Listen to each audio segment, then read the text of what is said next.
Aiden knew he should have been careful, but he didn't realize how much until the moment he saw the woman. Her long, black hair was pulled back into a tight bun, and her eyes were a piercing green. Aiden felt a shiver run down his spine as the woman looked at him, and he knew he was in trouble. The woman smiled, a cold, predatory smile that sent a chill down Aiden's back. "You shouldn't have come here," the woman said, her voice a low purr. "Now you'll have to pay." Aiden's heart pounded in his chest, and he knew he had to run.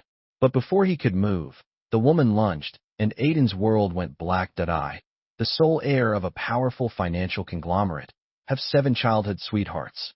They all cater to my every whim, except for a girl named Willow, who treats me as if I'm invisible, as cold as an iceberg. Because of that, I became obsessed with Willow. I even turned into a simp for her, until one day I saw Willow cornering a guy named Makoto against a wall and confessing her love with deep emotion. Makoto, the same guy she always claimed was her biological brother. I've made up my mind. I'm marrying the Sue family heiress. I marched into my father's study and declared it firmly. "The Sue heiress? You mean Anna Sue, the one who's been crying about marrying you since she was 3? Sure, the Sue family is filthy rich, and Anna is gorgeous. Marrying her is clearly the optimal choice, but haven't you always liked Willow?" my dad asked in confusion. "Besides Willow, didn't I also raise 6 other childhood sweethearts for you? Any one of them would die for you. Why not just pick one of them to marry? Isn't that better than marrying some hot-headed heiress you'll have to constantly placate?"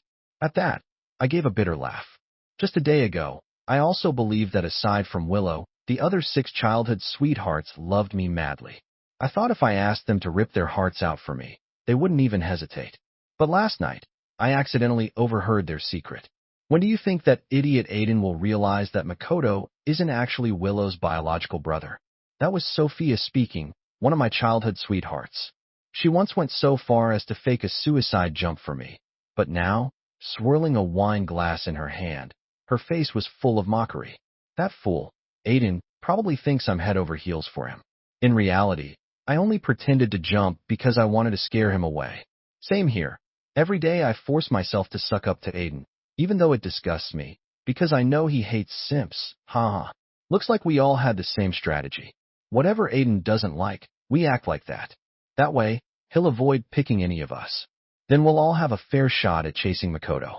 Only Willow didn't fake anything. And of course that masochist Aiden fell for her. Honestly, I should pity Willow for 1 second. We don't really have a choice though. Someone has to marry Aiden, or how else can Makoto keep living off the wealth and power of my family? Silently, I clenched my fists. My whole body trembled from the rage. All 7 of them were orphans. It was my father who adopted them. My family owns a vast empire, and I'm his only son. Dad hoped to raise the perfect wife for me, someone who could help me manage the family business in the future. So my father went to an orphanage and adopted 7 genius girls to be my friends. Among them, Willow had the highest IQ, the most stunning looks, and was also Dad's absolute favorite. But when the adoption paperwork was being finalized, Willow said, "I have a younger brother named Makoto. I won't leave my brother behind. If you want to adopt me, you have to adopt him too." Back then, I thought if Willow treats her brother so well, she'll surely treat her future husband just as lovingly. So I begged Dad to adopt Makoto as well. That's how Makoto became a foster son of my family. From that moment on, whatever I had, Makoto had too. The 7 childhood sweethearts also doted on Makoto, especially Willow, who practically spoiled him as if he was made of gold. Sometimes, I'd get jealous, but the girls would always scold me. "Come on, young master, you're being so petty, jealous of your own little brother?" We all grew up with Makoto in the orphanage. We see him as our real little brother. "Aiden, you have everything, but Makoto only has us, his big sisters." Over time, I even started to wonder, was I really just being small-minded? But now, hearing their mocking laughter echoing in my ears, I finally woke up.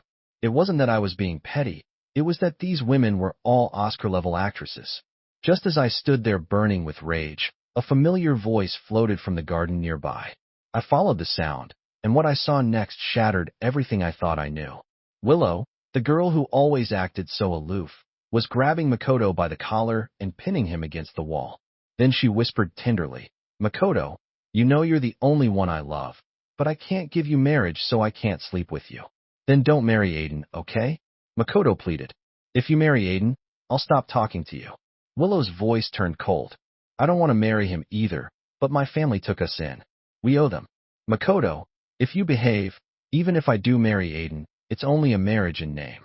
I won't let him touch me, and I won't give him a single ounce of love. Chapter 2. Thinking back to everything that happened last night, I silently clenched my fists. I don't need Willow's pity. I'm the sole heir of a powerful conglomerate. How could I possibly be short of women? If Willow doesn't want to marry me, there are plenty of others who do. I spoke up. Dad, you don't need to persuade me anymore. Anna is great. I can feel it. She genuinely likes me. As for Sophia and the others, they only obey me because of their childhood sweetheart status. I lowered my eyes, hiding the loneliness brimming in them. But I quickly pulled myself together, lifted my head, and said to my father, Dad, there's one more thing. Since I'm not marrying those 7 childhood sweethearts, there's no reason for our family to keep supporting them. Freeze all the funds in their accounts and Makoto, cancel all his bank cards. My family won't feed freeloaders. All right, Dad nodded. Since you're not marrying them, there really is no reason to keep them around. On your wedding day, I'll make sure they all leave the household in case they start having second thoughts and try to fight you for the inheritance. After talking with my father, I left the study, but just as I reached the top of the stairs, I bumped right into him. Brother, I heard you're going to horseback riding class this afternoon. Can I come with you? Makoto looked up at me with hope in his eyes. I want to learn too. Please, brother, take me along. If this were before, I definitely would have agreed. I'm not a petty person. If I were in a good mood, I might have even paid for Makoto's lessons myself. But now, after everything that happened last night, I just felt disgusted. With a heart full of revulsion, I pushed Makoto's hand away. Stay away from me. I didn't even use much strength, but Makoto exaggeratedly stumbled back, then conveniently fell down the stairs. Makoto! Willow's panicked voice rang out from downstairs. I looked down and saw all the childhood sweethearts gathered below. Aiden, how could you be so cruel? Alicia, the most hot-tempered of the girls, was the first to speak up. What did Makoto do wrong that you had to push him down the stairs? Don't say that. Sis, Makoto quickly said. It's not brother's fault. I just didn't stand properly.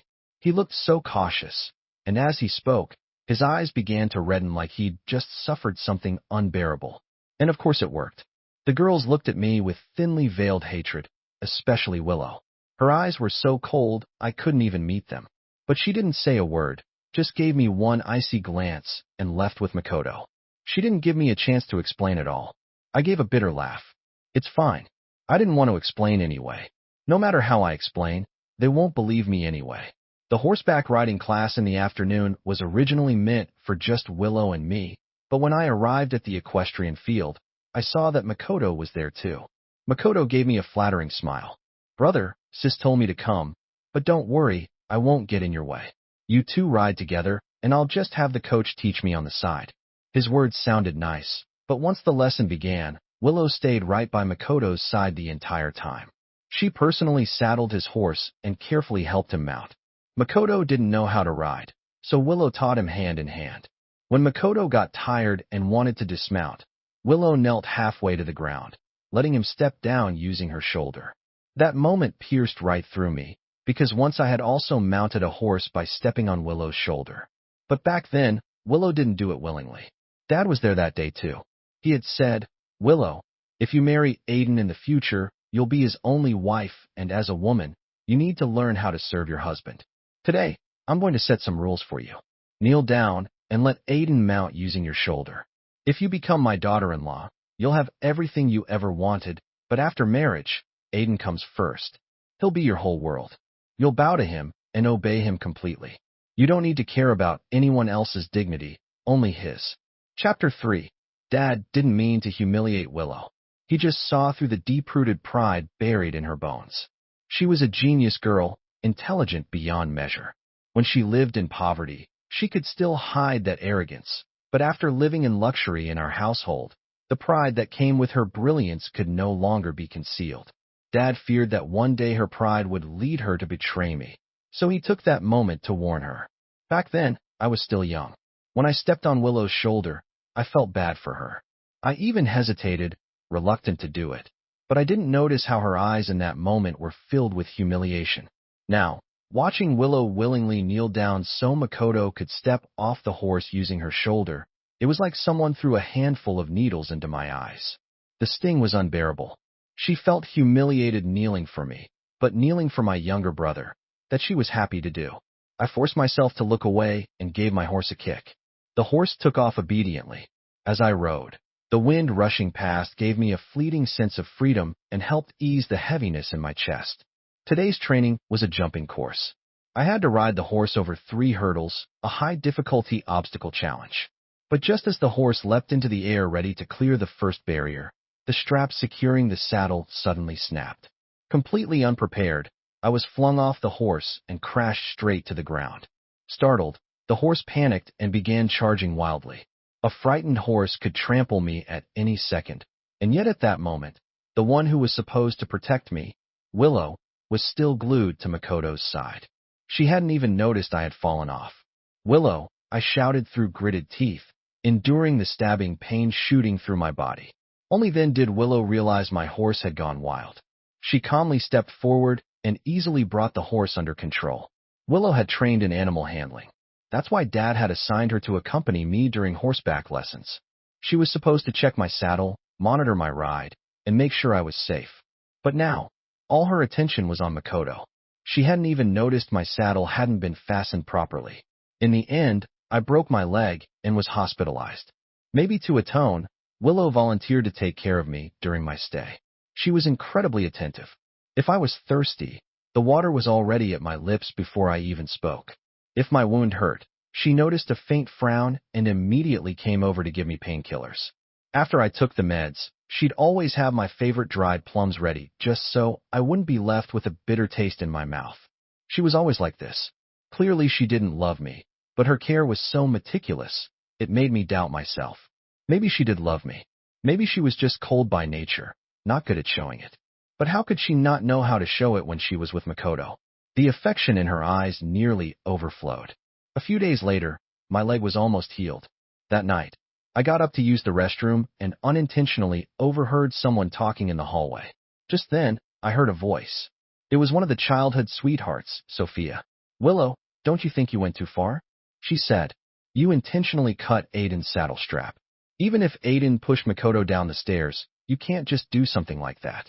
Falling off a horse isn't a joke. He could have snapped his neck." Willow let out a barely audible sigh. "I only meant to give him a small punishment. I didn't expect he'd get hurt so badly that day." Willow was an expert equestrian. She had calculated beforehand that if the horse didn't jump, a fall wouldn't be dangerous, but she hadn't known I was practicing obstacle jumps that day. The horse didn't just jump, it soared. "I've already made amends, Willow. These past few days, I've given him whatever he asked for. That's enough to make up for it.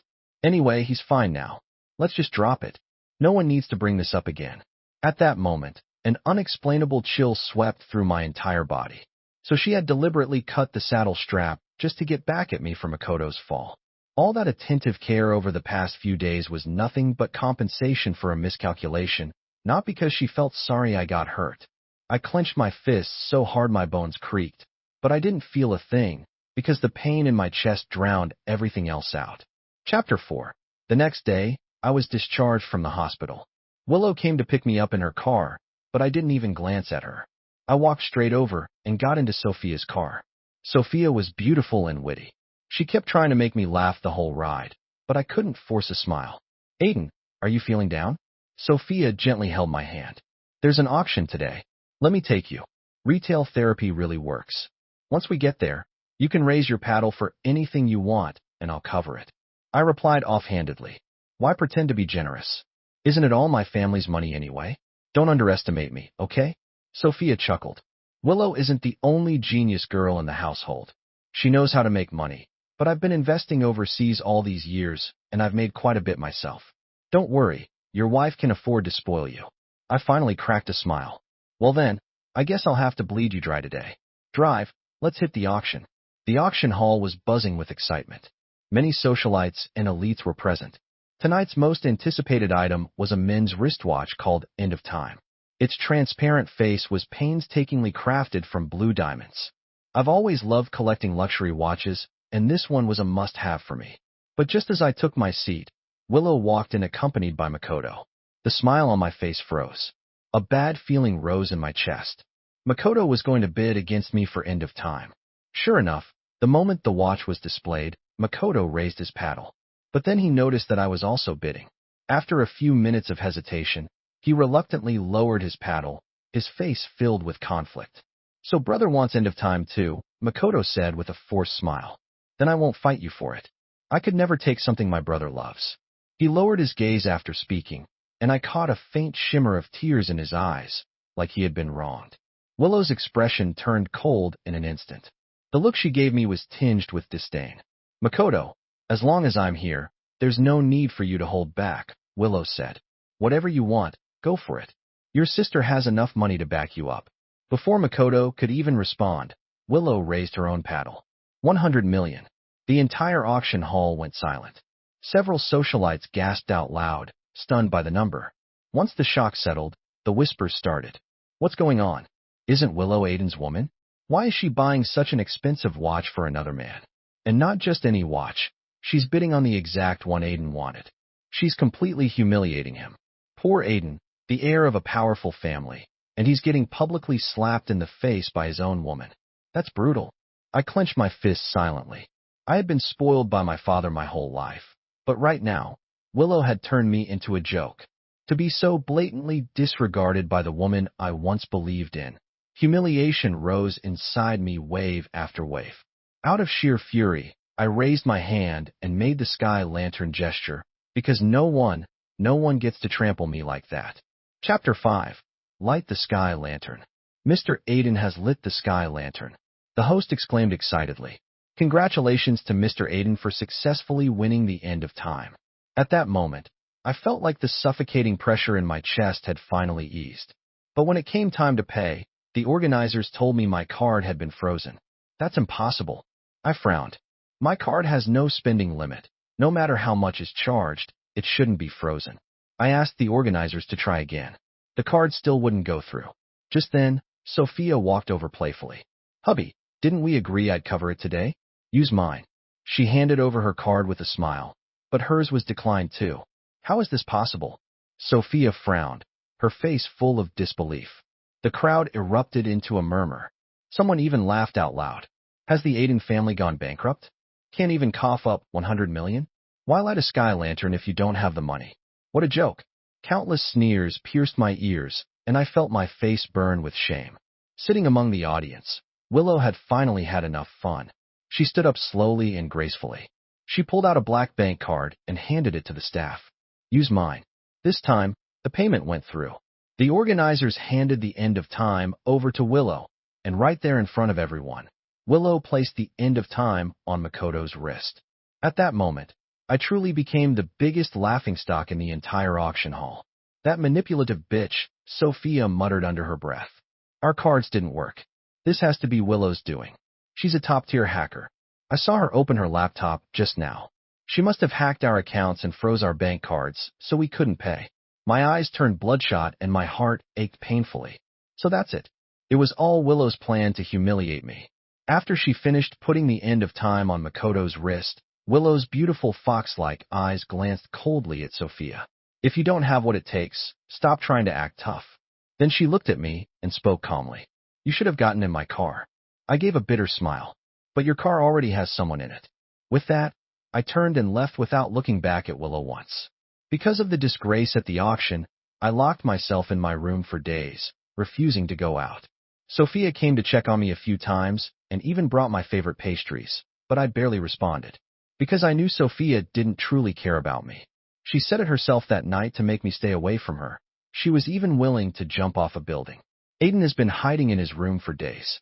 We need to find a way to coax him out, or if word gets to old Master Aiden, it's going to be a mess.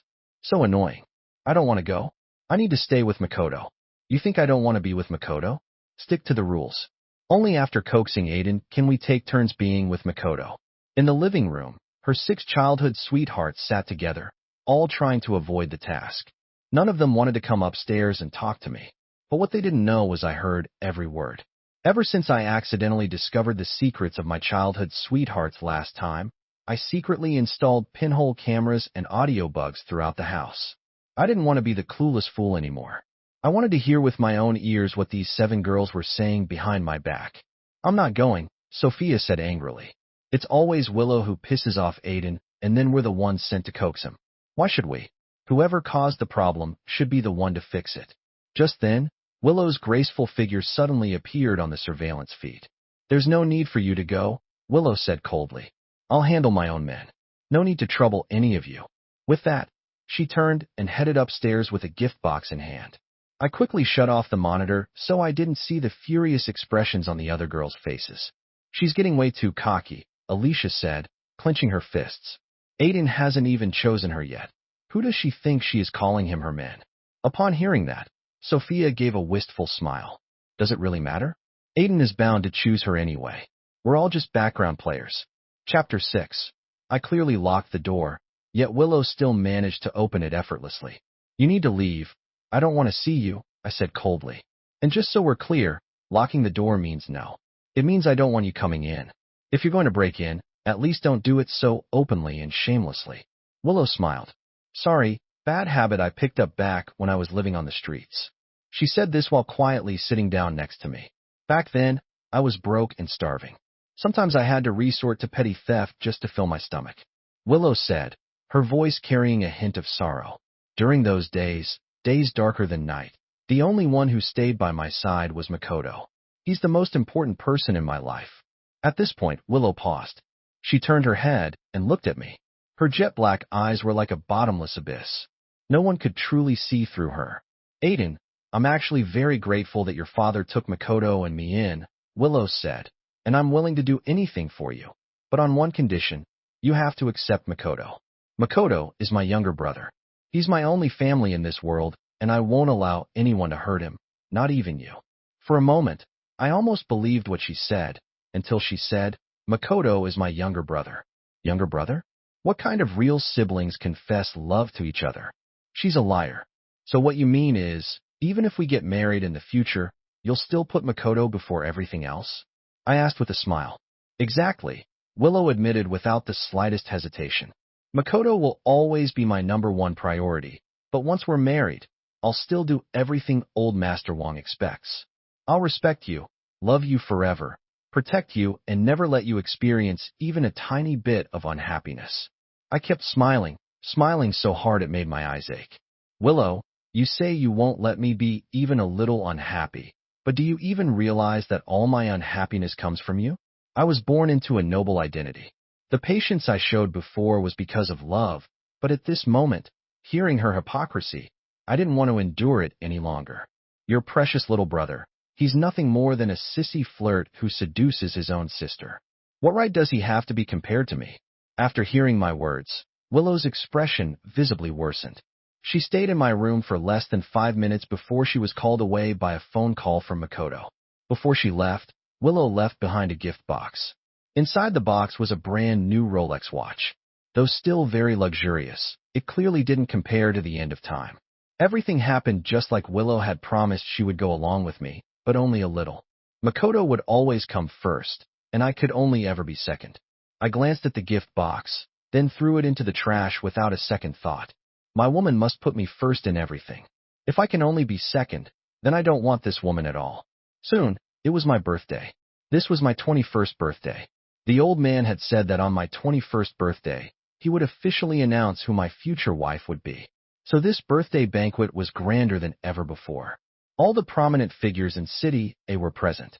I was wearing a custom-made luxury suit that I had ordered long ago. Unfortunately, the end of time had been snatched by Makoto, otherwise it would have matched my suit perfectly. Just then, a waiter suddenly knocked on the door and came in carrying an exquisite gift box in his hands. Mr. Aiden, Miss Sue sent me, the waiter said respectfully. Miss Sue heard that you were upset about losing the watch at the auction, so she specially commissioned another one for you, made from Pigeon's blood red diamond. As he spoke, the waiter opened the gift box. The box glowed with brilliance. The dark red diamond dial instantly outshone everything around it. Among diamonds, Pigeon's blood red is the rarest and most valuable. This watch is called Eternal Love, said the waiter. Miss Sue said that blue diamonds are in pure colors, while red diamonds are the real nobility. A rare smile surfaced on my face. I put on eternal love, and at once, the aura of prestige radiated from my wrist. Marriage. How could it ever be the same? No matter who you marry, at that moment, I felt incredibly lucky that I had chosen Anna. Once everything was ready, I opened the bedroom door and was just about to step out, only to see Makoto standing right in front of me. Brother, Makoto approached, seemingly wanting to say something, but when his eyes landed on the pigeon's blood-red diamond watch on my wrist, his smile froze instantly. Where did you get that watch? He asked, then quickly changed his tone. Did my sister give it to you? I coldly shook off. None of your business. But in Makoto's eyes, a flicker of jealousy and hatred flashed. Aiden, do you seriously think my sister actually likes you? She's in love with me. She doesn't like you at all. She's only marrying you out of gratitude to old Master Wang. She's stomaching her disgust just to repay a favor. As he spoke, Makoto took out his phone and played a video for me. In the video, it seemed Makoto had been upset that Willow was going to marry me, so he tried to leave in protest. Willow had gone mad, locked him up, and wouldn't let him go. She fed him with her own hands, helped him put on shoes, and confessed her love to him over and over, promising she would love him forever. She even vowed that even if she married me in the future, she would remain physically loyal to Makoto and let me be a living widower. Her body and heart would always belong to Makoto forever. See that? Even if she marries you, my sister will never let you touch her.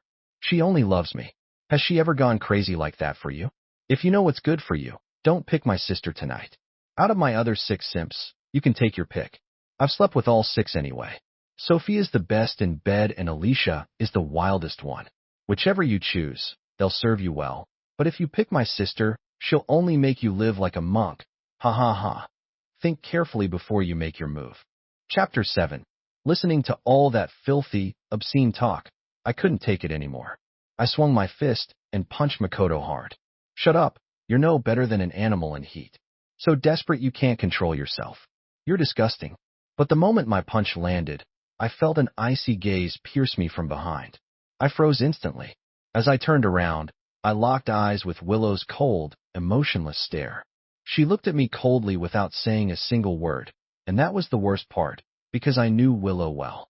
If you so much as lay a finger on Makoto, she always gets revenge. That woman may have come from humble beginnings, but she's got a twisted, vengeful streak. Because of that, I was uneasy the entire birthday banquet, nervous, on edge, terrified that at any second Willow might strike me down in the most subtle and ruthless way. But strangely enough, the entire banquet went off without a hitch. Nothing unusual happened. Soon it was noon. The old man was about to announce who I would marry in the future. The room buzzed with excitement, and the guests murmured among themselves. Aiden will definitely pick Willow. Everyone in the circle knows he's her simp. Willow's not only gorgeous, but also incredibly smart and capable. If she marries into the family and takes over the Wang Corporation, who in the business world could even compete with her? Maybe only Anna Sue from the Sue family stands a chance. I heard Anna has been chasing Aiden for years. But exactly, Anna is so pitiful, chased Aiden for so long, and didn't even get an invite to today's event. Now she has to watch helplessly as the man she loves marries her biggest rival. Hearing all these whispers, I couldn't help but smile to myself. I snuck a glance at Anna and saw that she was looking at me too. Her eyes were full of affection and she signed to me with her hands. You better not change your mind. I smiled at her gently, just about to respond, when suddenly the giant screen behind me began flashing through a slideshow of me. Photos of me showering, showing my bare back. Images of me sleeping completely naked, side view and all. And at the end of the slideshow, a video started playing. In the video, I was holding one of Willow's outfits. I pressed it against my face, sniffing it deeply while using my other hand to pleasure myself. Willow, I like you so much. The men in the video me looked like a deranged pervert, whispering a love confession while clutching a woman's clothes. In real life, I was falling apart. I stared at Willow with complete despair. My heart twisted in agony.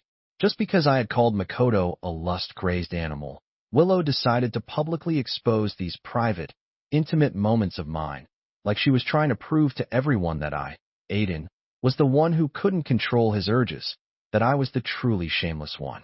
Willow, how could you do this? I'm a man. Was it really a crime that I once liked her so deeply? Why did she have to humiliate me like this, and in front of everyone? Who played that video? Turn it off. Turn it off, right now. Old Master Aiden was furious. He stormed forward to stop the video only to find that no matter what he did, he couldn't shut it down. In the end, it was Anna who rushed up and smashed the projector. Only then did the screen finally go black. Who did this? Who the hell did this? Old Master Aiden was trembling with rage. Lock the doors. Until we find out who's behind this, no one leaves. Master Aiden, please don't get upset. One of the business partners stepped in to comfort him. Aiden and Willow are going to get married anyway. Honestly, this video isn't that big of a deal. That's right, that's right. Aiden is a man after all, and married couples having their little kinks, we totally understand. But old Master Aiden's face was still dark as thunder, because only he knew that Aiden's fiancée had already been switched. In the heavy silence, old Master Aiden slowly lifted his head and looked solemnly toward Anna. He wanted to know Anna's decision. Receiving her future father-in-law's signal, Anna stepped forward without hesitation. She took my arm and declared loudly, "Aiden is marrying me, and I will not forgive anyone who tries to hurt him. Those videos, if anyone dares record them or leak them again, I swear I'll make sure you live in agony, unable to live or die." The moment her words landed, everyone stared at Anna in shock, especially Willow and the 6 other childhood sweethearts. Their faces instantly went pale. Aiden actually picked her? You've got to be kidding. Everyone knows Aiden is madly in love with Willow. How could he possibly choose Anna? Chapter 8. Among all my childhood sweethearts, the most shocked ones were, unsurprisingly, Willow and Sophia. Aiden, are you kidding me? Willow said with a cold expression. Is this because I gave end of time to my little brother instead of you, and now you're throwing a tantrum to get back at me? Sophia also looked dissatisfied. Aiden, why did you choose Anna? If you're just trying to spite Willow, you could have chosen me. I'd gladly let you use me.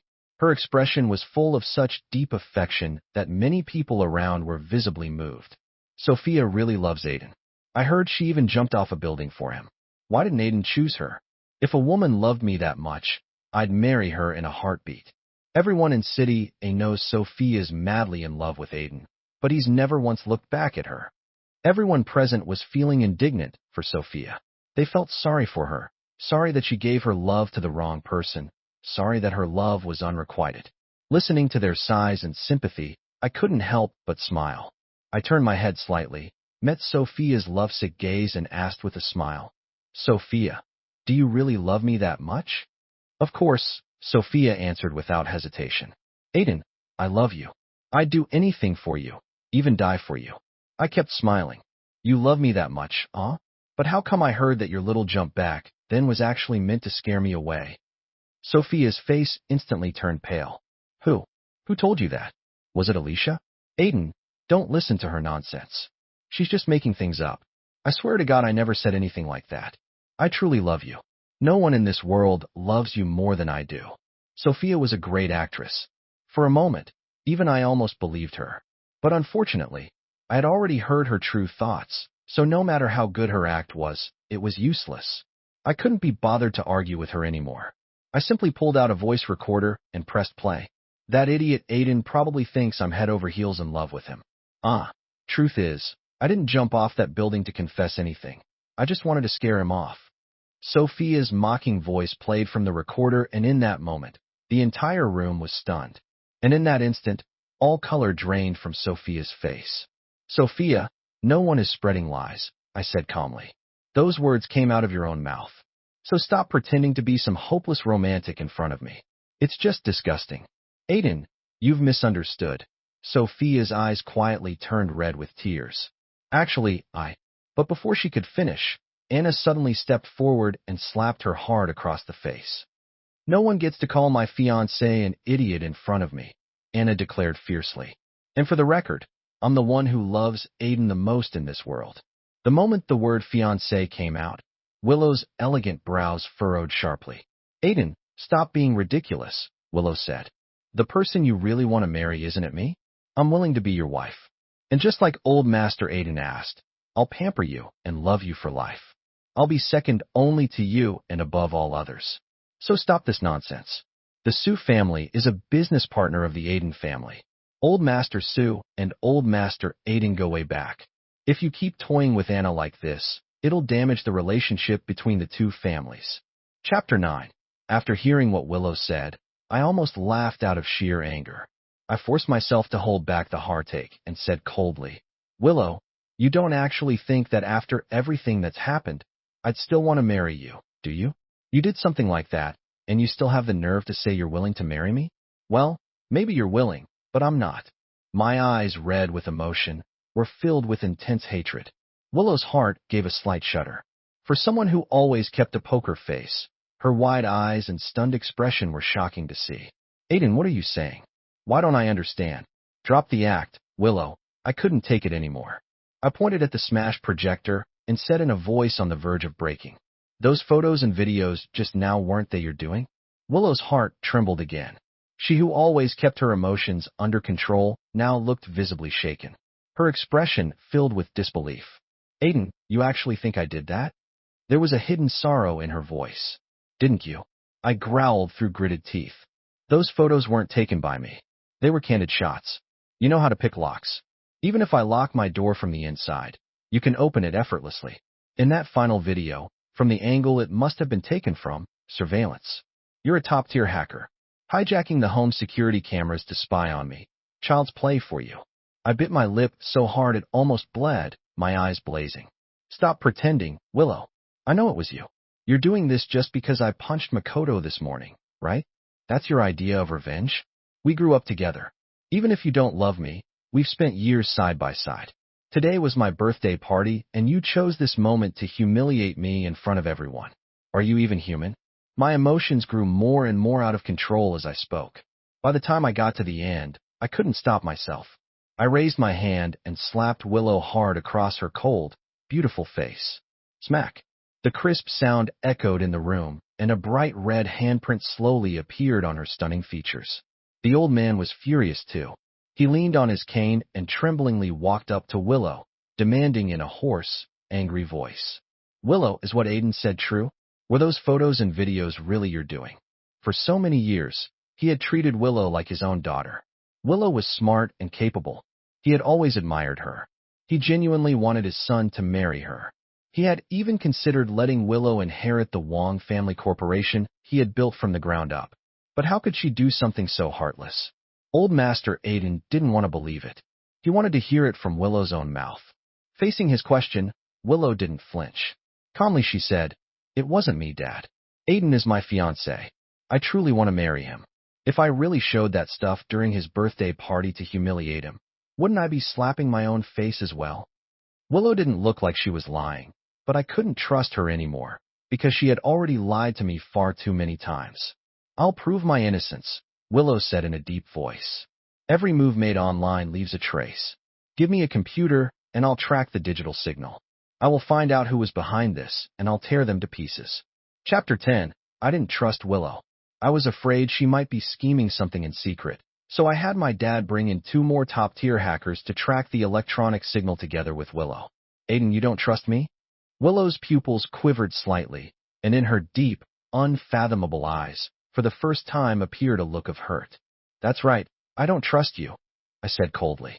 "You're not someone worthy of my trust." Willow quietly clenched her fists, but soon loosened them again. "Forget it. You're just angry right now. I'm not going to stoop to your level. I'll prove my innocence and regain your trust." After saying this, Willow opened her laptop and began tracking the electronic source of those private photos and videos. Strings of green code flashed rapidly across the computer screen. Willow's fingers danced across the keyboard, her expression more focused than ever before. The other 2 hackers were also working hard at their keyboards, but their skill and speed were far inferior to Willow's. Soon Willow captured the only genuine signal source hidden in the ocean of data. Her gaze sharpened, and her pink lips curled up slightly.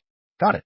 At once, everyone gathered around, filled with curiosity as they tried to look at Willow's screen, but the screen was filled with green code, and no one could make sense of it. "Willow, what does this mean?" Old Master Aiden asked with confusion. "Who is the culprit?" Willow's expression suddenly froze. She stared fixedly at the last line of green code on the screen, and her face instantly turned pale and grim. An outsider might not understand it, but anyone with hacking skills could tell at a glance.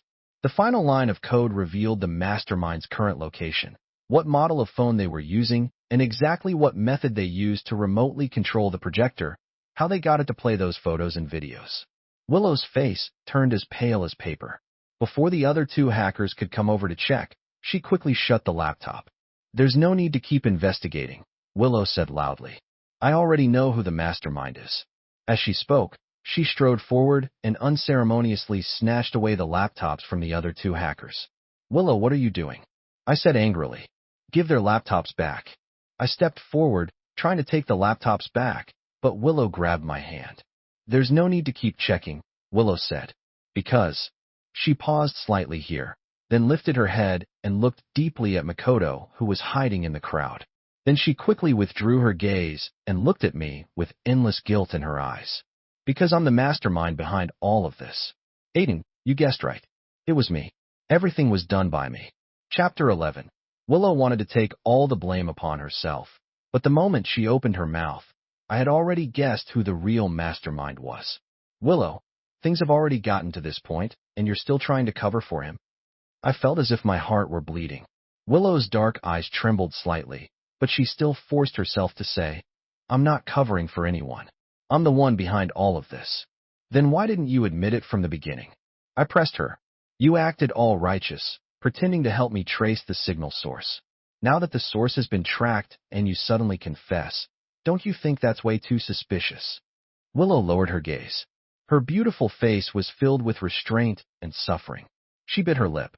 Even though she knew her excuse was full of holes, she still forced herself to continue. "I was faking it at the time. I offered to help you trace the electronic signal to cover up the truth so you wouldn't find out I was the one behind it. But I didn't expect you not to trust me and even bring in 2 more hackers to investigate alongside me. I couldn't keep acting anymore. Rather than wait for them to uncover the truth and expose me in public, I figured I'd confess myself.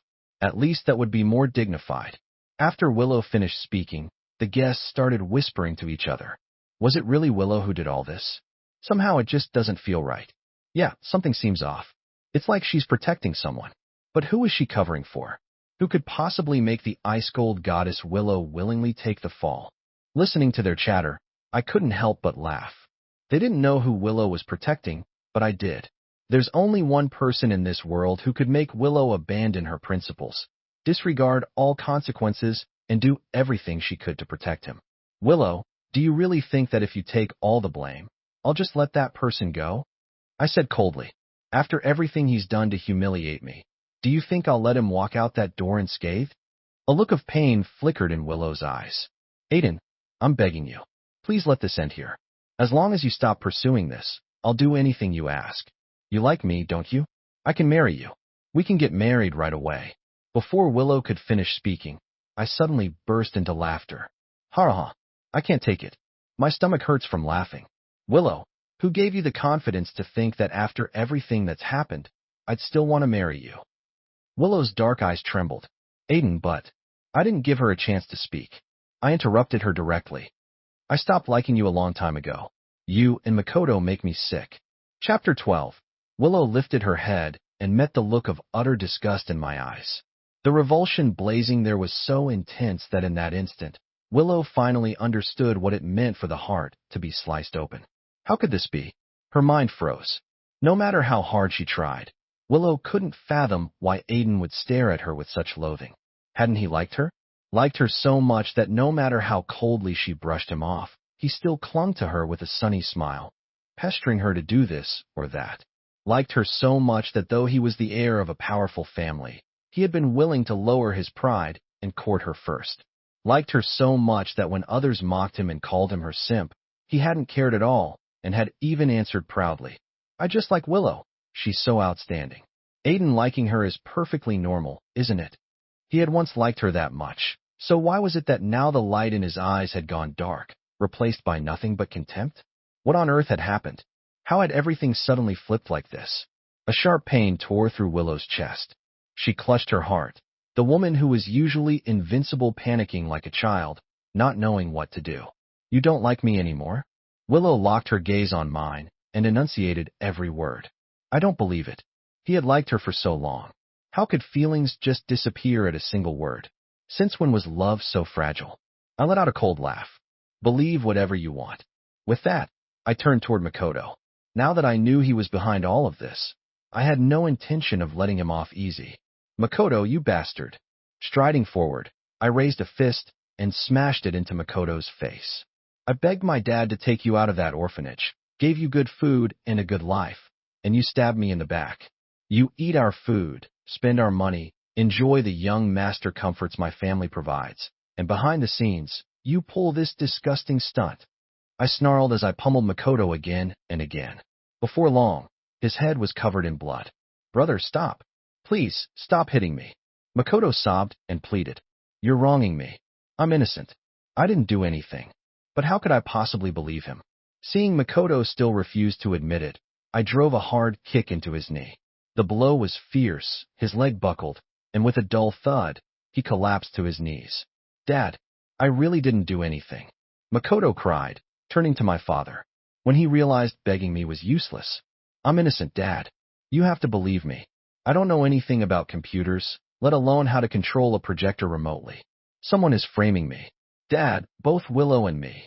Seeing Makoto weeping so miserably, the old man's heart wavered. He had raised Willow and Makoto with his own hands. He truly didn't want to believe they were involved in this. Tentatively, he asked, Aiden, could there be a mistake? Makoto's only talent is studying. He really doesn't understand hacking or any of that computer stuff. How could he possibly be the one pulling the strings? I stayed silent, merely turning to look at Willow. Are you going to announce the truth, or shall I? I asked. I have evidence that proves Makoto orchestrated all of this, but my proof is ruthless. Once I make it public, Makoto is finished. Willow, Makoto, this is your last chance. Confess on your own, and I can at least let you die with a shred of dignity. Chapter 13. As I kept pressing forward, the look on Willow's face grew more and more pained. Unable to stand it any longer, she burst out. Aiden, you've already beaten Makoto to this state. Isn't that enough? Let's end this here. If we really tear each other apart, it won't benefit anyone. That last line even carried a subtle hint of threat. The other girls chimed in at once. Aiden, even if you're the family's eldest young master, you can't go this far. Look at what you've done to Makoto. Exactly. No evidence and you start swinging? What kind of manners is that? Makoto may be an orphan, but orphans are people too. He doesn't deserve to be treated like dirt. They formed a wall in front of Makoto as though he were the one who had dragged them out of the mire. But in truth, it was my father who adopted them. It was my family's money and effort that turned each of them into elegant socialites. My family gave them seed capital and connections so they could play the stock market and start businesses, completing their first round of capital accumulation. If not for me, Aiden, my dad never would have taken them in. They'd still be in the orphanage, making mud pies. Heck, I let out a cold laugh, sweeping my gaze over the women out of the corner of my eye. Stop bouncing around so happily. Once I released the evidence in my hand, every last one of you is dead. My childhood sweethearts froze. They traded glances, then stared at me, wary. Aiden, what do you mean? You can't seriously think we're behind this too, can you? I didn't answer directly. Smiling, I pulled a USB drive from my shirt pocket. I hadn't planned to go this far, but Makoto, this is what you asked for. I gave Makoto a frosty glance, then raised my voice. Since you dared to broadcast my private photos in public, I'll show everyone something even more exciting. Someone bring a new projector. At my command, the servants hurried in with fresh equipment. Still smiling, I plugged in the USB drive. Over a month ago, I installed pinhole cameras and listening devices in every corner of the villa, I said, letting my eyes slide over the childhood sweethearts one by one. At first, I just wanted to hear how you mocked me behind my back, but besides your ugly words, I ended up recording some other interesting things. Willow and Makoto's faces went ashen. The other 6 girls' expressions were equally vivid, some guilty, some furious, some cracking on the spot. Aiden, how could you secretly film us? That's way over the line. I answered coolly. Installing cameras in my own house to guard against thieves? How is that over the line? With that, I ignored these ungrateful wretches and ordered the servants to start the playback. Sis, you're amazing. A man's moan filled the room as Makoto's flushed, eager face appeared on screen. He was thrusting roughly over a woman and that woman was not Willow. Chapter 14. Ah, sis, you're amazing. I love this so much. On screen, Makoto and Alicia ride together, both completely naked, brazenly having sex in the back garden. If Willow saw us like this, would she lose her mind? Alicia asked with a wicked grin. No way. Makoto laughed while thrusting furiously. Willow's just my sister. Nothing but a sibling bond between us. Sis Alicia, the one I've always loved is you. In the video, Makoto confessed to Alicia with heartfelt devotion. Outside the video, Willow's face turned terrifyingly grim in that instant. Ah! Makoto screamed, rushing forward to shut off the projector. Stop it. Don't play anymore. This video is fake. All of it's fake. I never did anything like this. But before he could reach the machine, family servants pinned him down. I let out a chilly chuckle. Turn off the projector? Not a chance. The really juicy part is still ahead. No sooner had I spoken than the footage changed. Makoto was now entwined with another childhood sweetheart. Sis, you're incredible. Makoto pressed atop Maria, pumping away. I love you so much. You're the only woman for me. From the first moment I saw you at the orphanage, I fell deeply in love. You're my everything. The sight left everyone gaping. They'd thought Makoto was just a horny teenager fooling around with Alicia. Who could have guessed he'd slept with every single one of the childhood sweethearts? Good heavens. Did Makoto really bed all of Aiden's women? My worldview is in shards. Wasn't Makoto a pure, innocent boy? How could he do this? I always thought Makoto was kind and naive, untouched by the world. Who knew he was playing this wild in private? The crowd buzzed while Makoto looked utterly desperate. Brother, please turn it off, Makoto sobbed and begged. I admit it. Your private photos, everything, it was all me. I'm wrong. I confess it all. Punish me however you want. Just please stop the video. Hearing his plea, the corners of my mouth lifted. After being stifled for so many days, I could finally hold my head high. Now you understand what it feels like when someone's private life is dragged into the open, don't you? I sneered. Only now you admit fault. Where was that conscience of yours earlier when you splashed my private photos on the screen? Did you ever think about how I would feel? Today is my birthday. My father, every relative, every friend is here. Even my fiancé is present. You chose to expose my privacy in front of the people I love most. Just how vicious do you have to be to commit something so utterly heartless? Now you know humiliation. Now you feel shame. Only when the knife is stuck into your own flesh do you realize it hurts. Too late. Keep the video rolling. Our grand finale hasn't even started. And that finale, of course, is the footage of Willow getting intimate with Makoto. The two of them have always claimed to the outside world that they're brother and sister. Imagine the shock once that video goes public. Chapter 15. Willow seemed to realize at last what I meant by the grand finale. Her face icy, she stepped forward. Aiden, that's enough. Stop here. I swung a backhand and slapped her, sending her staggering to the floor. Willow, what right do you have to tell me to stop? I glared at her. There was no love or ache left in my eyes, only a fury I could no longer contain. You knew perfectly well Makoto was behind all this, yet you still tried to shield him. You never spared a thought for my feelings, never wondered what showing those photos and videos in public would do to me. All you see is Makoto. All you want is to protect Makoto. So since you never cared about my feelings, why should I care about yours? I gave a short laugh. Enjoy the final gift I'm giving you, Willow. It's what you deserve. Willow wobbled, trembling a step back. Aiden, She didn't get to finish. A collective gasp erupted from the crowd. Oh my God, is that Willow in the video? Willow and Makoto? Aren't they supposed to be brother and sister? How could they? That pair is disgusting. That's outright incest.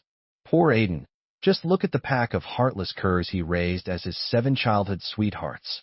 The footage rolled to its end, and sure enough, Willow and Makoto's faces filled the screen, entwined in a fevered kiss. The scene shattered everyone's worldview. The guests exploded. Some hot-blooded souls hurled their wine glasses at Makoto. You shameless beast, seducing your own sister. Unbelievable. The Aiden family kindly adopted you, and you schemed to bed the young master's childhood sweethearts? He even leaked the young master's private photos? What a vile man. Shouting people snatched food from the table at the banquet table and pelted Makoto in anger. Makoto, like a criminal paraded for public humiliation in ancient times, was soon bloodied from the barrage. A few felt food wasn't enough. One swung a bottle of wine and smashed it down on Makoto's head. Bang! The wine bottle struck true, shattering on impact. Glass shards and sticky red wine sprayed across Makoto, the jagged fragments cutting as the alcohol soaked his clothes.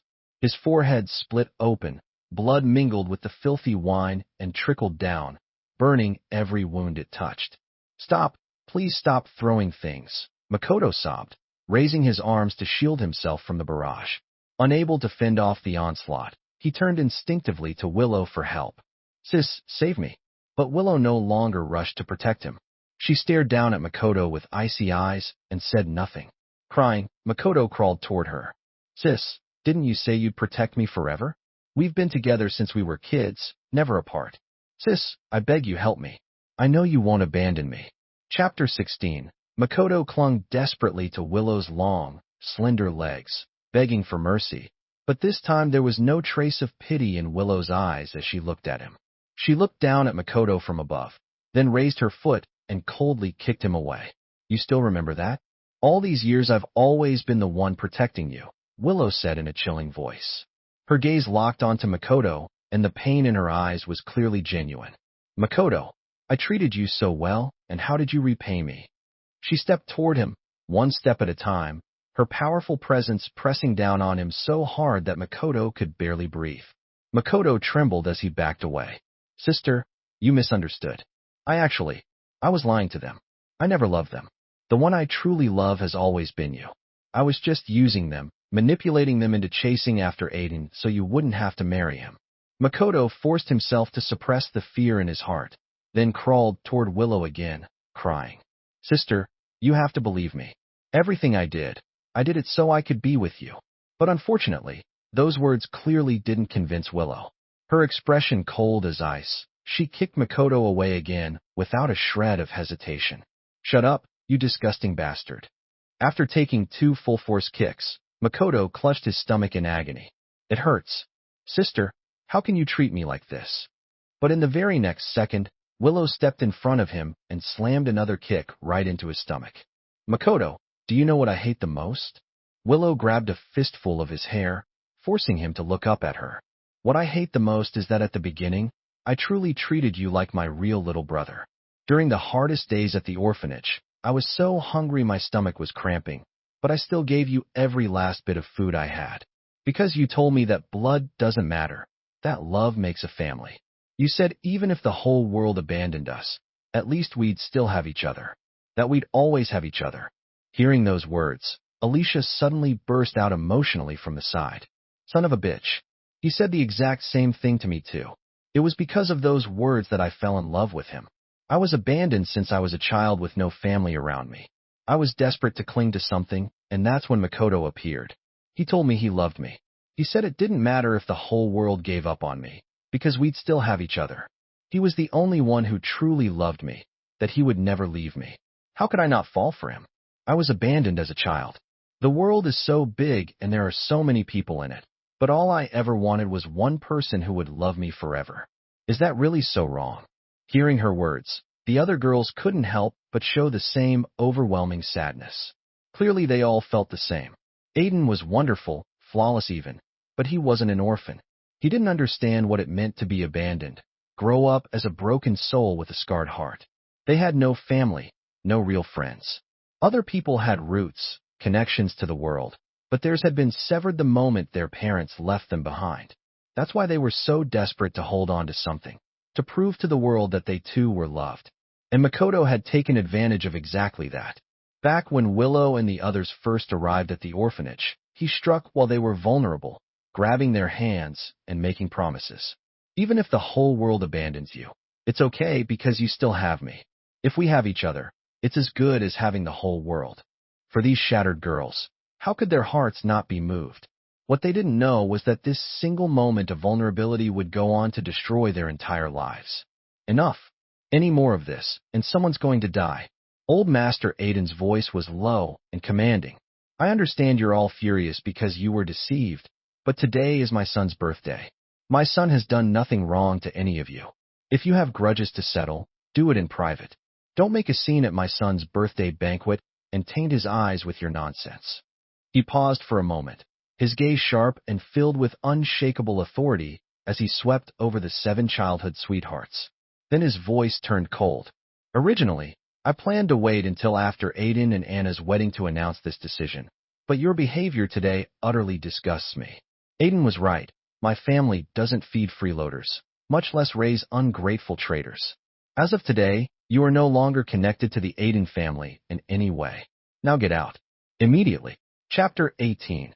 After Old Master Aiden gave the order for them to leave, the girls panicked. Dad, what do you mean by that? Are you really kicking us out? Dad, we were just blinded by Makoto. We're not ungrateful traitors. Please, Dad, we realize our mistakes now. We're begging you, please give us another chance. Let us stay and repay your kindness. The childhood sweethearts pleaded with genuine emotion, but Old Master Aiden remained unmoved. I don't need your repayment, he said coldly. From the day I adopted you, I told you I expect nothing from you. You don't owe me anything. The only thing I asked for, the one and only thing, was that you wholeheartedly love my son. That was my only request. Just one, and even that you couldn't fulfill. On the surface, you acted obedient toward my son, but behind his back, you mocked him, ridiculed him. With such two-faced behavior, I can't begin to express how disappointed I am in you. His words made all the girls lower their heads in shame. You're right, Dad. We were terrible, Alicia said with reddened eyes. Among the 7 childhood sweethearts, she had the worst temper, but also the most straightforward personality. Now, faced with Old Master Aiden's scolding, she couldn't contain her shame and rage at herself. Right in front of everyone, she slapped herself hard across the face. My biological parents abandoned me, but you took me in. You gave me a warm and loving home. But I couldn't even fulfill the only thing you asked of me. I truly don't deserve to stay in the Aiden family any longer. As she spoke, she slapped herself twice more, loud, unforgiving strikes. Then she dropped to her knees with a thud and kowtowed 3 times, the sound of her forehead hitting the floor echoing in the hall. Old Master Aiden, I will never forget what you've done for me. If you're willing, I want to stay and serve my group with everything I've got. I'll work myself to the bone for the rest of my life to repay your kindness. But if you never want to see me again, I'll leave now, and from this day forward, any company I start will be a subsidiary of my family group. Half of every cent I earn will go unconditionally to my family group. In the face of Alicia's heartfelt loyalty and devotion, Old Master Aiden could only let out a heavy sigh. Leave, he said. I cannot forgive anyone who has hurt my son. With those words, Alicia knew no matter what she did, she could not stay. She rose in silence, then turned around, and finally she bent her proud knees toward me. Aiden, the person I've wronged the most in this life is you, she said, eyes filled with tears. I should have loved you with all my heart, but instead, I let Makoto blind me. I gave you no honesty, only pain. Aiden, I know you won't forgive me easily, but I still have to say it. I'm sorry. As she spoke, Alicia dropped to her knees and gave me a deep, solemn bow, her forehead hitting the floor with a heavy thud. Aiden, there's still a long road ahead in life, and I'll spend the rest of mine making up for what I've done. If one day you're willing to see me again, just give me a call. My number will never change. I'll wait a lifetime for that one call from you. No matter what happens in the future, no matter what trouble you face, if you come to me, I'll walk through fire and blades for you without hesitation. After speaking, Alicia gave me one more heavy bow, then stood up and walked away alone, completely and utterly alone. Chapter 19. As everyone watched Alicia's lonely figure fade into the distance, a wave of sighs and murmurs rippled through the crowd. Honestly, Alicia's a good kid too. She was just deceived by Makoto. To recognize your mistakes and try to correct them, that takes courage. She really meant what she said. Did Old Master Aiden really have to be that ruthless? There's no helping it. Old Master Aiden's a hardcore son lover. Maybe he could forgive other things, but hurting his son, that's the ultimate taboo. There's no coming back from that. Amidst the murmurs, the remaining childhood sweethearts exchanged glances. Then one by one they followed Alicia's example and knelt before Old Master Aiden. Old Master Aiden, I know I no longer deserve to call you Dad, but in my heart, you'll always be my father. I understand you won't forgive me, but I can't pretend your kindness never happened. Like Alicia, from this day forward, every company I build will be a subsidiary of my family group, and every cent I earn, 50%, no, 60% will go to the family group without condition. After kowtowing 3 times each to old Master Aiden, they stood up, then turned solemnly toward me and knelt once more. Aiden, I never actually hated you. You're a good person, honestly, the best person I've ever known. The reason we mocked you behind your back wasn't because we disliked you. It was because Makoto kept comparing himself to you, and every time, he ended up feeling insecure and anxious. We only said we hated you to give him a false sense of security. We're sorry, Aiden. We were so focused on feeding Makoto's vanity that we never stopped to think how you felt. I know it's too late now. The damage is already done. We don't deserve your forgiveness, but if one day you're in trouble, just like Alicia said, one phone call, and I'll walk through fire for you without a second thought. My number will never change either, and before I die, I hope I'll get to hear your voice call my name again. That alone would feel like coming home. One by one, my childhood sweethearts said their goodbyes, then turned and walked away alone with heavy hearts. In the end, only 2 remained from the original 7, Sophia and Willow. Sophia's eyes quietly turned red with emotion. She didn't kneel before old Master Aiden, nor did she speak to him. Instead, she looked at me, her face full of sorrow. Aiden, I wasn't in that video, Sophia said through a choked voice. I've always liked you. That's never changed, not even once. Hearing her words, I couldn't help but pause for a moment. I thought back carefully and realized that in all those videos involving Makoto, Sophia really wasn't in any of them. She was the only one who hadn't been seduced by him. After a brief silence, I frowned and asked, if you truly liked me, then why did you mock me with the others? A wave of bitterness washed over Sophia's face. She let out a sorrowful laugh, then said, I originally planned to pretend I hated you to push the other girls away from you. That way, you'd belong to me alone. But in the end, the plan backfired and you overheard those awful things I said. Chapter 20. Sophia had a nickname, the Smiling Tiger. She always wore a charming smile on her face, but behind it was the heart of a devil, cloaked in a saint's guise. She could end someone's life while chatting and laughing, and send someone straight to hell all while still smiling. Her words were always half-truths, half-lies. Even someone like Willow couldn't tell when Sophia was being honest and when she was lying. Maybe it was because she was just too good at lying. So when Makoto once held Sophia's hand with that fake, innocent expression and said, it doesn't matter if the world abandons you, I'll always love you. As long as we're together, we can take on anything. Sophia saw right through it in an instant. He didn't love her, he only wanted to use her. She would never be his one and only, not now, not ever. Every lie Makoto told was weak and transparent in Sophia's eyes. She could see through them all without even trying. And so deep down, she despised him. But there was a reason she was called the Smiling Tiger. Even if she was disgusted inside, on the surface, she still wore that radiant smile. She never showed that disgust. Instead, she used Makoto and used him to tie Willow down tight. Come on, Makoto, don't be naive about this whole sibling love thing. You and Willow aren't even blood-related. That kind of sibling bond without blood ties, it's fragile. Sooner or later, she's going to leave you. Aiden is so handsome, so perfect, he's going to win Willow over eventually. And when that happens, you'll be all alone. If I were you, I'd make the first move. Willow's a conservative girl. Once you sleep with her, she won't be able to leave you. Oh, but I'm just talking nonsense. Don't take it seriously. That's such a dirty trick. You better not turn bad. In the name of being a caring older sister, Sophia secretly planted the seed in Makoto's mind. She coaxed him, pushed him into drugging Willow, and everything unfolded exactly as planned. Makoto became Willow's man. Willow's mindset truly was conservative.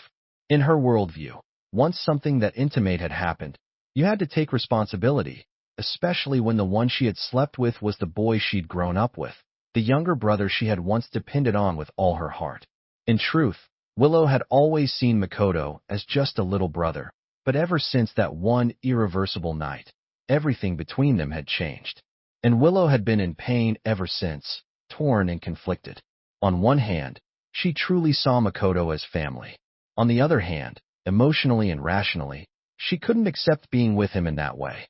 On the other hand, she had slept with Makoto. Makoto was the most important person in her life. How could she just abandon him? And so she remained torn, conflicted. Her feelings toward Makoto were tangled, distorted, a blur of duty, guilt, and pain. But Aiden? He was different. The love Aiden gave her was always warm, always bright. It was like the blazing sun in the height of summer, melting away all the frost the moment it appeared. How she wished she could love Aiden. That kind of love, passionate, radiant. Who wouldn't long for it? But how could she love Aiden? She already had Makoto. She couldn't betray him. She could betray the entire world, but not Makoto, because once, in her own stubborn way, she had made him her entire world. And now that world had betrayed her. Her whole world had turned on her. Aiden, Willow walked up to me in a daze, her eyes red and brimming with tears. She gave a broken, fragile smile. Is it already too late for me to win you back? If I kneeled right now and begged for your forgiveness, would you take me back? If I gave you my life, would you still love me? Please, Aiden, don't be so cruel. Just give me one more chance. But before the words of pleading could even leave her lips, I had already answered, my voice cold, unwavering. Yes, it's too late. As I spoke, I smiled gently and took Anna's hand in mine. Because I've already chosen Anna. I'm going to marry her. I'll be her husband. Chapter 21. The most heartbreaking thing in this world isn't that you never loved me, but that when you did, I was too blind to notice, and by the time I finally realized it, by the time I was ready to dig out my heart and hand it to you, you told me you no longer loved me. The pain hit so violently that Willow clutched her chest and suddenly coughed up a mouthful of blood. Everyone was stunned. Even I instinctively reached out, wanting to catch her, but I forced myself to stop. I didn't move because I had already let go. From this moment on, no matter what became of Willow, I no longer cared. Willow laughed wildly, the blood trailing slowly from the corner of her lips. Her skin was so pale, she looked almost inhuman. I really am the biggest fool in the world. Still laughing, Willow turned around. Then step by step, she walked out of the Aiden estate alone. Makoto had already been thrown out by the household staff, but Sophia stayed behind. Aiden, the only thing you ever asked of me. I fulfilled it, Sophia said calmly. I loved Aiden more than anyone else ever could. I truly would have given my life for him. It's just I didn't love him openly. I loved him in a dark, shameful way, and that's why I lost. But I never once hurt Aiden. Every time he was sad, I was always the first one to comfort him. If he was upset, I'd try everything I could to make him smile. Even if it meant taking a knife for him. If it made him smile, it'd be worth it. As she said that, a single tear slid down her cheek. Her voice trembled as she continued. You might not believe me, but Aiden has always been my salvation. I'm an illegitimate child. My mother died giving birth to me. My father brought me into his home, but he never loved me. He didn't even want me. He and his wife would beat and curse me every single day. One day I couldn't take it anymore. I ran away. I lived on the streets for a long time until the police found me and sent me to the orphanage. I thought I'd spend the rest of my life wandering like that until that day Aiden walked into the orphanage. He looked like an angel, so beautiful, so pure. When he walked up to me, I genuinely thought I must be dreaming. And then, Aiden, you took my hand and said, "Don't be afraid. Let's go home together." In that moment, I knew I had found my salvation. Sophia had always been an expert liar, and precisely because of that, she could instantly tell who was lying and who was telling the truth. Makoto had once tried to trick her too, using the same sweet lies he told everyone else, but she didn't fall for it. Instead, she turned it around and played him, trapped him in his own game. But the moment Aiden got close to her, she knew he wasn't lying. Unlike the rest of them, girls who'd crawled through the filth of the world since childhood, Aiden was too clean, too bright, too pure. How could she not love him? If he were willing to look at her even once more, she would gladly give up her life for him. Old Master Aiden, Sophia said quietly. I don't want to leave. Even if Aiden doesn't choose me in the end, I still want to stay by his side for the rest of my life as his eternal number 2. So please, let me stay. I can help run my family group. I don't need power, I don't need status. Just let me be the second in command who guards everything for Aiden. Her words, sincere and unwavering, finally moved old Master Aiden. He agreed to adopt her as his daughter and let her stay in the Aiden family. After all, she was the only one who truly, deeply loved his son.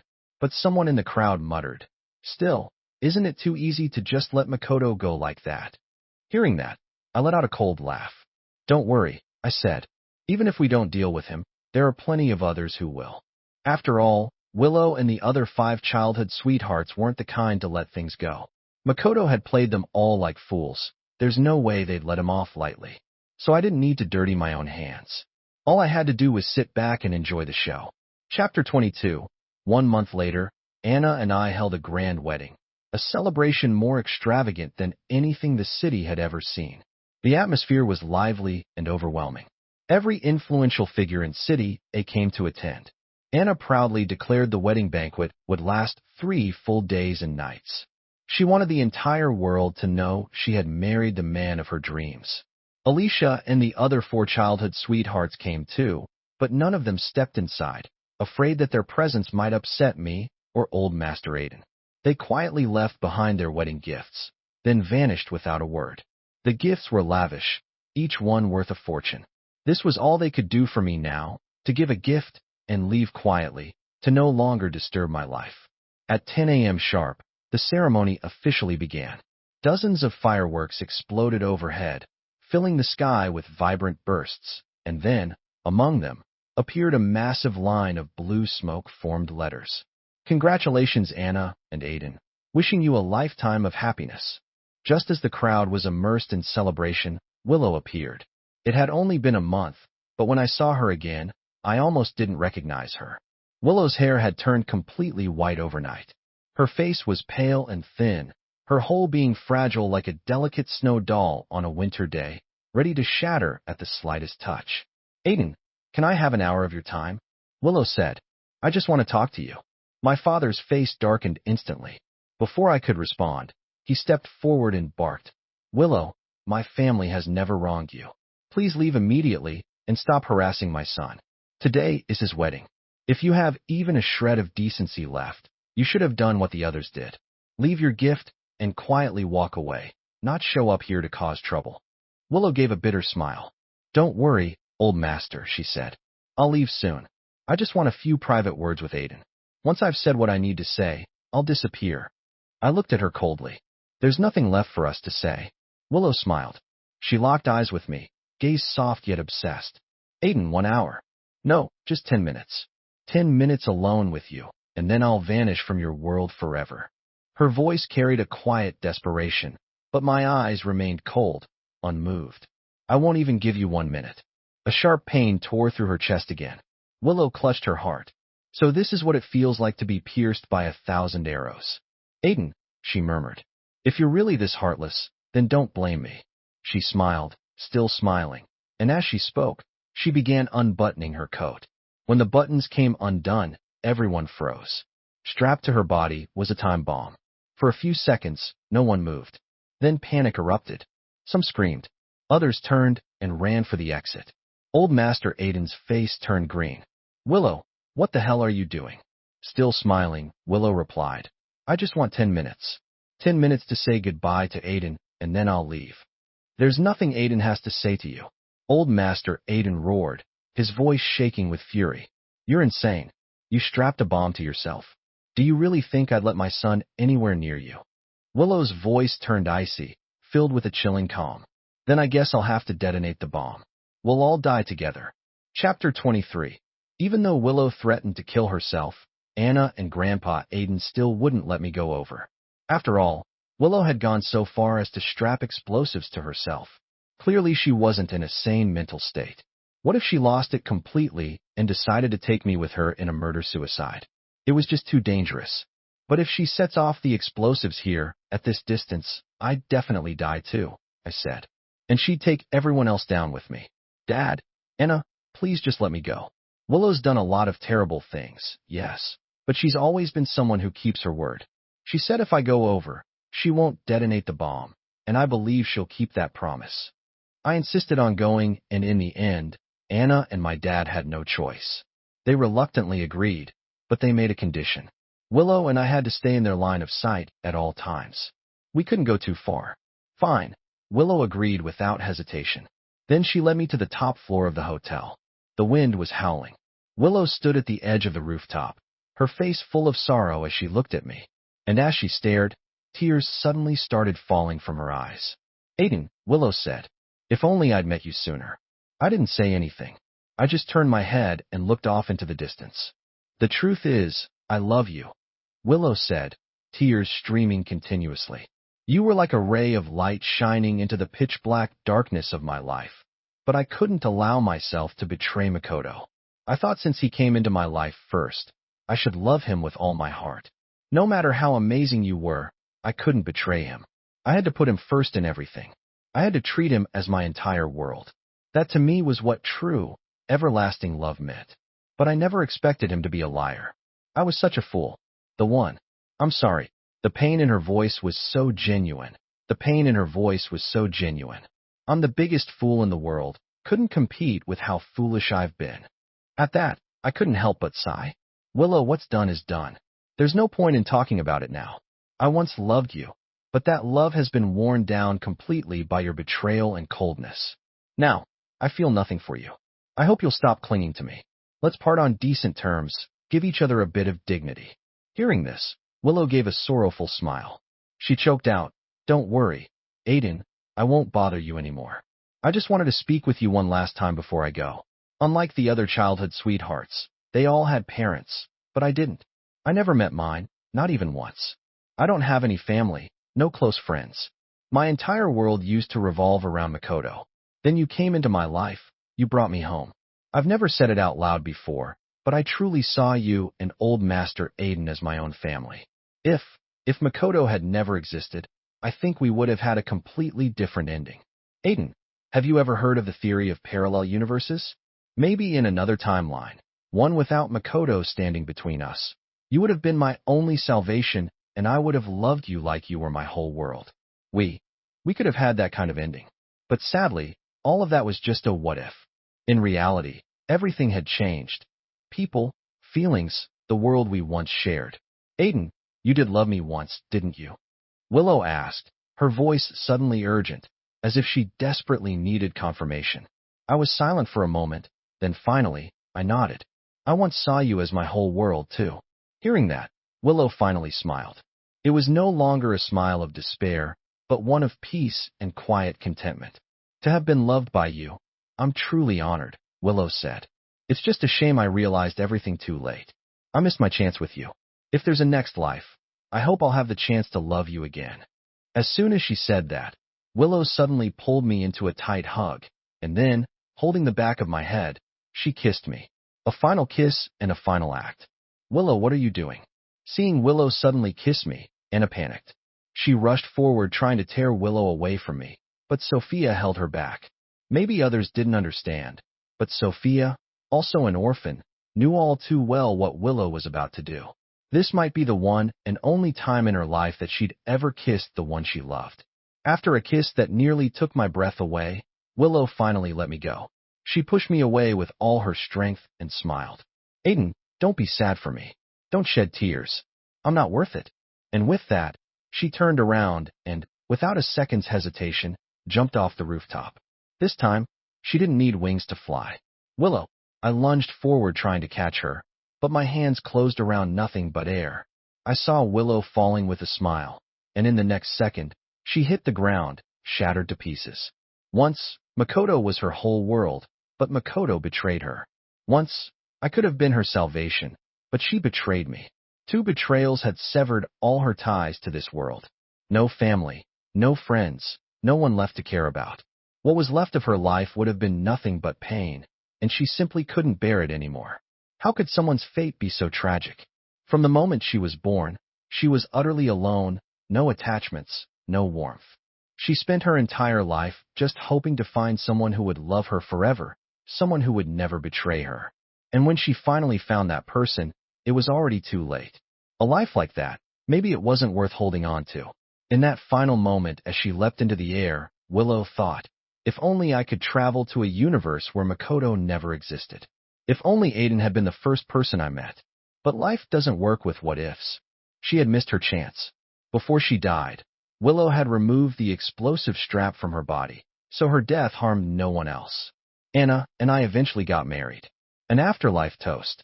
Sophia took it upon herself to handle Willow's burial. Willow, when you were alive, I honestly really hated you, Sophia said. Standing in front of Willow's tombstone, she took out a bottle of liquor.